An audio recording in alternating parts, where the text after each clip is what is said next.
Just don't complain. There's nothing they can do about it, okay? If I can have your attention, please. I have some comments that I prepared. Listen more. But move it. Move it away. Thank you. Let's wait for Uncle Murray to come in first. This will take a few minutes. It won't be fast, but I have some comments I prepared a week or so ago that I would like to share. And maybe if you wouldn't mind, Patti, just throwing a switch for it. I apologize, Bob. As always, you're looking for the venture in me, and I wasn't there. But my mind was somewhere else tonight. I feel good about my justification. It wasn't belligerence. To the contrary, I have something very special to talk about, if you would indulge me. And the children, this may not be particularly entertaining to you. The Seder is for the children, but it's also for grown-ups. And as grown-ups, I think there's some things we ourselves could talk about for a few minutes. I hope the words I choose to use are the right ones. I have some apprehension about this. I guess each of us, and I have some notes, so if you don't mind that might help make this a little bit more coherent. It seems like each of us have our passions of one kind or another. I've tried to identify for myself what my big passion is, one above all others maybe, or among others. And I think I've decided that for myself, probably one of the most important, if not the most important, is family. And I guess if I were to be known for anything after it's all said and done, I'd like to be known as the fellow that was deeply concerned about his family. And I don't choose to be obsessed by it or expect miracles in that regard. But at the same time, I relish its value. I realize what it can do for people, for families that are a part of a family, the members that make up a family. I think of what families can do for a whole society, for a religion, and of course for the individual himself.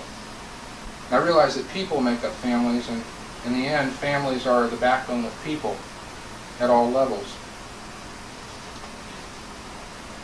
GE doesn't have the slogan alone that I decided families bring good things to life. There's another part of this. I've done some reading lately, and I've tried to find an answer to the question that if God talks to people like Moses or Abraham or some others, how come we don't hear his voice? How come he doesn't talk to us? Well, I have a theory about that. It parallels the microphone. A person talks into a microphone. There's at least three major components you need for the whole system to work. You need a mic, you need a speaker, a loudspeaker at the other end, or the microphone's useless. And in between the two, you need an amplifier, something to turn the volume up or actually turn it down sometimes for greater attention. And I thought there's something like 4.5 billion people walking the earth. Where's the microphone that God talks by? This is a little difficult at first, but it seems like the events in our lives are in fact the microphone. Every time, every day, we run into experiences we can't quite understand, and we look for answers and can't find those answers. In the end, maybe that's the microphone, that's the voice itself, but we can't hear that voice without the loudspeaker. And I looked, where are the loudspeakers, right? There are 4.5 billion loudspeakers, and they're all pumping inside of us. Dad said so many years ago repeatedly, listen to your conscience, let your conscience be your guide, listen to your heart. And I guess others, very wise people, have said that your conscience is God whispering to you. So with that analogy complete, almost complete, each of us has God's voice in us. It's in our hearts. And that's what tells us what's right or wrong. And we don't need religions, and we don't need legislations or constitutions to tell us what we instinctively know is right or wrong. That's there inside of us. All that's missing is the amplifier. And what turns your heart on or turns it down is family. And I got to thinking about that if you raise someone without a family, the heart can be screaming out loud, but you never hear it. It's the family that gives it to you. When we listened to Dennis Prager talking several weeks ago, I was bothered by his neglect of the contribution of the family. He was speaking about Jewish education, and that if you want your children to be able to survive in the world with a degree of morality in them, they have to have Jewish education. I interjected at the question and answer time that I felt that the contribution of the family was equally significant, because if you don't have the right family upbringing, the education in the end is like that heart that you can't hear. Well, if you'll hold on to that thought for a moment, I have a second one. The second one is something that's bothered me since the first or second Seder that I can intelligently remember after going to yeshiva. It has to do with this whole story about Exodus, and that we were slaves, all the Jewish people. We were in bondage, and then after the bondage, God took us out of bondage. And for so many years, I just assumed that that meant He gave us freedom. And one day it occurred to me that He never took us from bondage and gave us freedom. He took us out of one bondage and gave us another bondage. We left Egypt, where we weren't free to do as we wished. Please stop that. Thank you. And in the end, He took us into a desert for 40 years, and the very people who suffered at the hands of the Egyptians ended up dying in the desert. That's a great sacrifice. What's the big miracle there? I mean, what do you look up in the sky to God and say, thank you for this? Can you imagine how they felt for 40 years? Wishing they were back where they were. Things were better where they were. And then their children are told to invade another country, and things weren't better after they got there. Things haven't been better since. And on top of that, along the way, they picked up 613 new commandments that bonded them more than ever before. They were certainly not free people after that. Now we all have things we have to do. I felt the pressure in this room tonight by those of us who have been ingrained from a whole life of the do's and don'ts of Judaism, that there was difficulty at certain points, maybe last night, maybe tonight, that we weren't quite doing things the way we should be doing them. That's a bondage. We aren't doing it from our heart as much sometimes as by that we should. Well, who says that we should? I don't mean to get into that discussion, but in a sense I'm saying there isn't complete freedom that we have. We have things we should or shouldn't do. And we're back into that restriction. I talked with Steve a week ago and asked if there was some chance he could come. And in the end, bottom line, after everything's said and done, life has him in bondage. He's really not free to go where his heart wants him to be, which is here tonight. And I look at Bob and I look at my other brothers, and I realize we're all still in bondage. That's what Dad was saying earlier tonight, I think. So it doesn't make sense to me that from Exodus, the story of Exodus from Egypt, that we went from bondage into freedom. I think just the opposite. And that's what family is all about. When we're young, when we're home, when we're under the protective wing of our parents, that's the freedom. In fact, to Debbie I say, this is your last Pesach perhaps with your parents under their wing, where you're still free.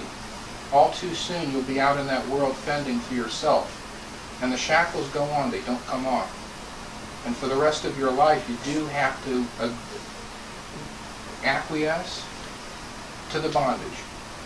And I think now how precious those short few years are that you're at home, and that you have that opportunity to do whatever you want practically. That's the freedom.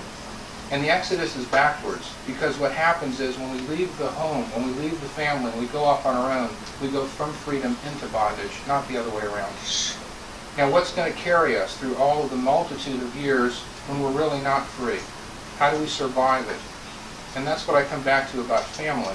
Because if you pick it up right during those 18 or 20 years when you're with your family, if you get the right values from your parents, if they choose to give them to you, and if you're smart enough to take them, then you have something that can help you through those really not so enjoyable sometimes years where we do have to struggle.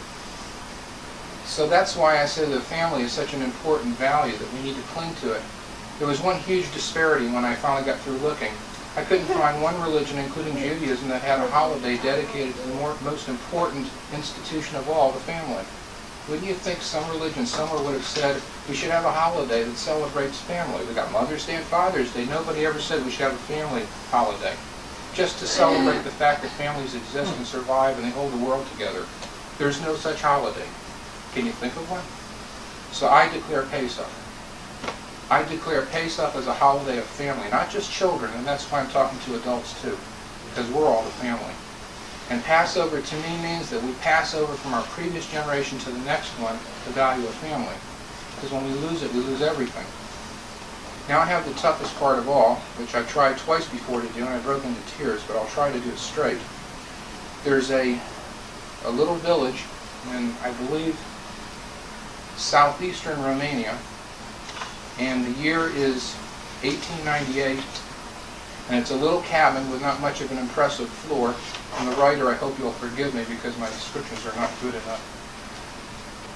And it's an old family, and a man whose beard is just beginning to turn gray is sitting at the head of a table like this with his brothers and sisters and their children, and they're crowded in a very small room. And they're holding their Seder. And at the very end of the table, among the brothers and sisters of the little ones, there's a little girl. She's 9 years old, by the way. And the father looks down at the end of the table to the little girl, and he says, Sarah, remember, Lacha ulacha, Lacha ki lacha, Lacha ach lacha, don't ever forget it. Lacha Adonai hamam lacha ki le'nueh, ki le'yueh. The words are ki lo noeh, ki lo yoeh, but the accent's been carried on. And little Sarah says, I'll try to remember. And every year she sings, and every year she remembers. It's 1898. 71 years later, it's 1960. A little boy is sitting in his house in Tampa, Florida, on Newport Avenue. And I can visualize it as well as today, mainly because Louis Kaiser was there to take the photograph, which I used to stare at in my room and keep on my dresser. And I can tell you, at the end of the table was Dad, with his strength, with his character, with that solidness that I knew I could always lean on. Right next to Dad was Mom. There was Anita next. Then there was Zadie. And Zadie, whenever everybody was singing, he always looked down. He wouldn't look up. And he was stiff as a board. And he would look down very stoically. Next to Zadie was Bubby. Bubby was difficult for me because I grew up with her in the house. And Bubby, with her one eye that worked and the other glass eye that was always aimed somewhere in another direction, scared me. Probably scared me most because I came in her bedroom one day and the eye was in a jar and it frightened me. And it did. But Bubby was special. Bubby stared at me a lot. She watched me a lot. And I noticed an occurrence. Now let me go down the table. After Bubby, there was Aunt Ida, Nashville. And then there was Ethel Jacobson. Then there was Louis Kaiser. And then, right up the row, was little brother Steve and me and Arthur at the time, and Bob and Ken. The table was complete. The Newport was complete. And the finger. There's two fingers that stand out on my Seders as a kid. One was my father's, and it was a scary one. It usually went like... that was not a good sign. The other important finger was Bubby's. Bubby was like this. Lacha, ulacha. That was the same finger, by the way, when I'd get up in the morning to go to school and wear those silly long shirts that he used to wear that were no longer in style. I'd rub my eyes, I'd get out of bed, and I'd go to the bathroom, and there was a rail by the bathroom door that looked down over the stairs, and I'm barely able to make the door out, and all of a sudden the finger hits me in the chest, it pushes me against the rail, I'm leaning over, looking down the stairway, and there's my Bubby going, Madani, lefanecha, melachai, bekayim, shechazarta. It's not shechazarta. Bina shmutzi. And I said, what's so schmutzy? Bina shmutzi. It's bina shmasai, but okay. She learned it for her father, right? No. That was the finger. No, she didn't. She learned it from her Bubby. She learned it from her mother, and she learned it from, she couldn't read Hebrew, but she just learned it from memory, and that's what it sounded like to her. Bina shmutzi. For years I said bina shmutzi. Well, it was the same finger at the Seders, going lacha, ulacha, and she was watching my fingers. That was the other thing. I had to be pointing along. And sometimes I could feel someone watching me as I was watching the Haggadah and following. It was Bubby watching me. So, let me pull out my papers because I need them now. Because this is...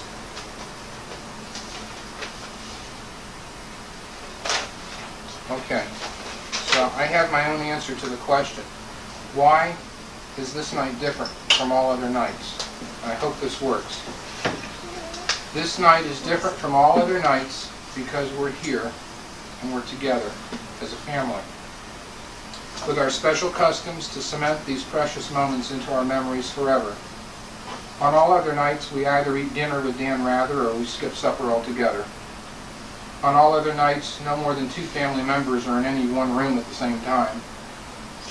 On all other nights, we juggle dynasty, dishes, laundry, and making lunches. On all other nights, we think of writing the folks but are too tired to start a letter. On Friday nights, we rush through Kiddush and fall asleep to Dallas.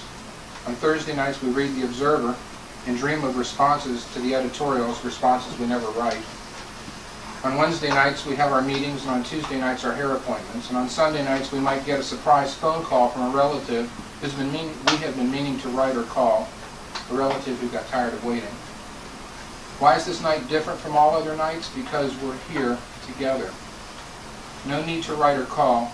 We need only look up and see the faces we struggle so hard to keep sharply focused in our minds. There is sentiment in this night, like no sentiment I have ever experienced at any other time or in any other setting. There is that special explosion of heart and soul called family. It is here and it is alive in this room. And after dinner, I'll step outside, and I did, and stare up at the stars like I've done every year since I was 5. And the first one, by the way, was with Uncle Jack that first year, next to his silver trailer. And I'll talk to God tonight, as I just did, and thank Him for keeping my parents and my brothers and my family alive, for watching over them, for being our protection all of those seconds, all of those minutes, all of those hours, those days, those weeks, those months, those years, those decades. I figured it out on a calculator, and over all the years that the hearts in this room have been pounding, it's about 19 million times, and He's done every one of them. And in this room, we've seen 700 Seders. Can you imagine that? Just in this room. There's love in this night. You can see it in faces. You can see it in the smiles and the tears and the levity. There's strength in this night, for we dare to laugh even at a moment in our lives when things are not so peachy. Because for these precious few hours, for this all too short reprieve with families surrounding us, we are invincible. They can't hurt me because my dad is here and my brothers are here. And for this one night, the outsiders are outside. For this one night, I see clearly that there is something special about my family, and there's no confusion in this mind as to who the outsiders are. Terri, hold your ears. Throughout the year, my defenses are occasionally lowered, and I foolishly allow strangers whom I know next to nothing about to be accepted on a par with my own blood. How foolish. For this one night, the outsiders are outside. No boss, no taxes, no applications for college. They can't touch me in here with my family. No scholarship committees, poor Mikey. No resumes, poor Murray. No interviews, no cleaners, no shopping, no car repairs, no bills, no mail to answer, no TV to watch, no volleyball games to play or meetings to attend. Tonight is family night. Tonight the outsiders stay out. Tonight the Wolfhearts sing and rejoice. Why is this night different from all other nights? Because there isn't another night in the year like it. And when Zadie died, a part of Pesach died forever in my mind. And when Bubby died, still more of Pesach receded into memory. And when my brothers moved away and stopped coming back, the Pesach on Newport was ended forever. Somehow it was never quite the same for me after that. Seders in my brothers' homes, even with Dad Parving, were never quite the same as Newport. The ones on Newport with Anita and Aunt Ida and Louis Kaiser photographing, and Ken and Bob in the kitchen noshing more turkey than they were cutting. Things don't change. But this year I saw it differently. I realized that Newport was a beautiful memory which I want to keep alive in my mind and in my words, spoken and written. And while the Seders may have been for me losing something year by year with the departure of loved ones for homes of their own or new homes in bliss, with the declining volume of family members, I then looked at my children and realized that this is their Newport. And then I think of what this night's memory might mean to my children 35 years from now. Will they remember this night? Will they recall the temperatures in the air and the mugginess, the smells, the sounds, and the sights? Will they remember how to sing Kile Nue? Why is this night different from all other nights? Most, I guess, is because it reminds me that I'm different from all other people. My heritage, my family, my upbringing, my parents' gift has been their love and deep-seated value and goodness. This night is different because they insisted that it be different. And because they have taught us to keep it different, and because now, because of nights like this, we are different from all others. And we can be proud of our individuality, and we should be grateful to them for seeing the merit in this oh so special night. So like I said at the outset, I wish this night would never end. And I thank you, each and every one of you, from the bottom of my heart for being here tonight, of all nights together, so that my children might have these memories never to forget, always to recall, and may we keep watching their little fingers. I'm through. Ashikoya. Why is the quiet?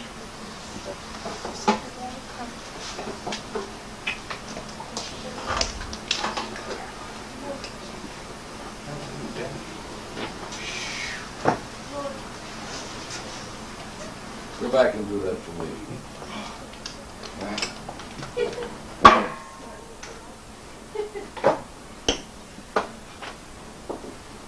On that note, I'll kill it. there it is. Now?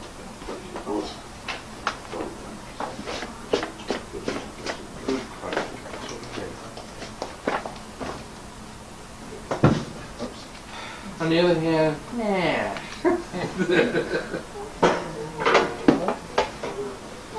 I'm sure some of us that.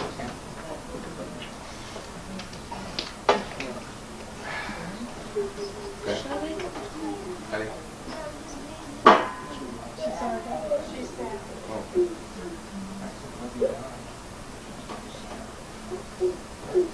Sorry about that. I think it's a good time for a song. Yeah, yeah. Okay? Come on, help me out. All right. Hey, baby. Very Ready for a third cup of wine? Please. Send it to Middle me. page 33, for those that can see the page. Absolutely, sir. That's all right. Here you go. Oh, okay.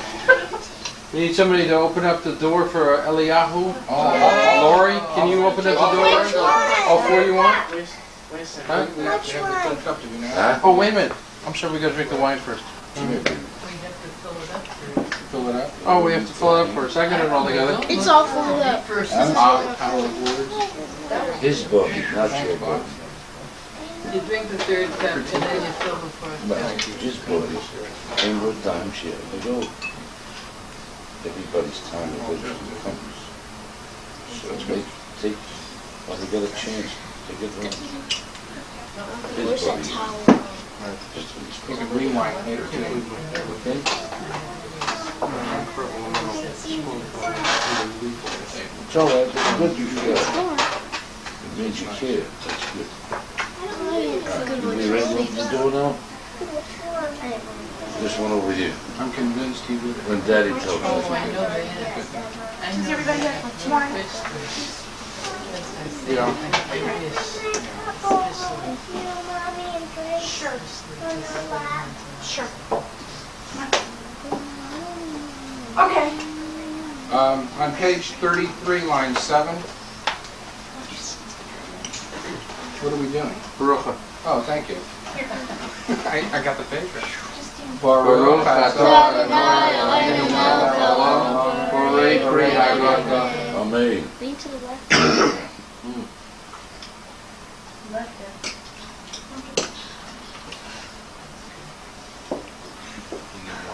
now we have to fill the Lean to the left. There's no law says you have to do Your way. it. Like sit on into the book. Now, all 4 children, if you would not mind opening the door for Elijah, and please step back so he has room to get in. Which door? The door right over there. Oh, you moved it. Slow down. Slow down. I'll do it together.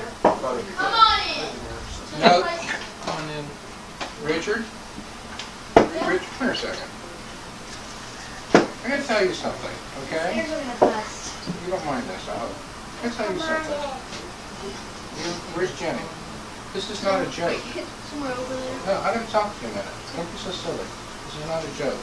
Elijah was an angel, was a prophet. And he's an angel that comes to every home. Okay? When you open the door, open it like you're opening the ark, where the Torah is. because Elijah's going to come through the door. Okay? Very serious. There's his cup. Susie, go ahead. There was only two. He hasn't yet. Murray, there was only two that God took up in body. There's You hear that? Michael. Let's look up. And one was Moses, And it's Moses. and the other one, chariot and all, was 88. Elijah.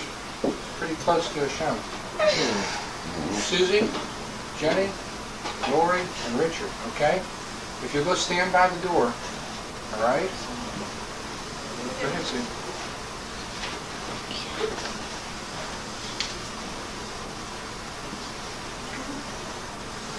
All right? Yeah. Very careful. We all have to get up? Stand there and watch now. You'll feel the wind in just a second. Guarantee it. I feel it. You feel it? Just hang on now. You'll feel the wind. I guarantee it.